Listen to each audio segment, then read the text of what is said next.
जम्मू में बीएसएफ और बीएसएफ के अभ्यर्थियों पर लाठीचार्ज की यह घटना अत्यंत चिंताजनक और युवाओं के संघर्षपूर्ण भविष्य को दर्शाती है।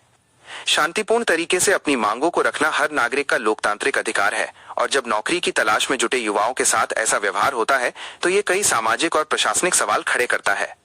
अभ्यर्थी मुख्य रूप से भर्ती प्रक्रिया में देरी, रिक्त पदों को भरने या वेटिंग लिस्ट से संबंधित अपनी लंबित मांगों को प्रशासन तक पहुंचाना चाहते थे। पुलिस की कार्रवाई, भीड़ को नियंत्रित करने के नाम पर किया गया लाठीचार्ज अक्सर स्थिति को और अधिक तनावपूर्ण बना देता है। प्रत्यक्षदर्शियों के अनुसार इससे न केवल चोटें आईं, बल्कि युवाओं में प्रशासन के प्रति अविश्वास भी बढ़ा है। स्थान: जम्मू, जो लंबे समय से सुरक्षा बलों की भर्ती का केंद्र रहा है, वहां इस तरह का विरोध प्रदर्शन युवाओं की गहरी हताशा को दर्शाता है।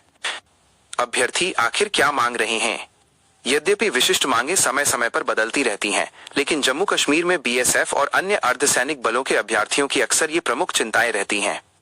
1. भर्ती प्रक्रिया में पारदर्शिता, चयन प्रक्रिया में होने वाली देरी को कम करना।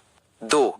रुकी हुई सूचियां, पेंडिंग लिस्ट्स 2019-2022 के बीच की कुछ भर्तियों के परिणाम या अतिरिक्त आवंटन की मांग।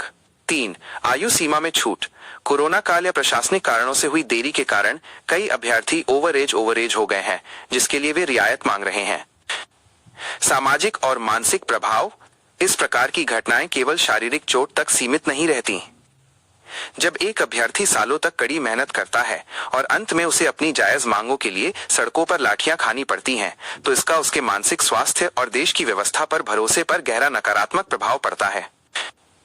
आगे का रास्ता: प्रशासन और प्रदर्शनकारियों के बीच संवाद, डायलॉग ही एकमात्र समाधान है। पुलिसिया बल के बजाय यदि प्रशासन का कोई वरिष्ठ अधिकारी आकर उनसे बात करता और उन्हें ठोस आश्वासन देता, तो शायद इस टकराव को टाला जा सकता था।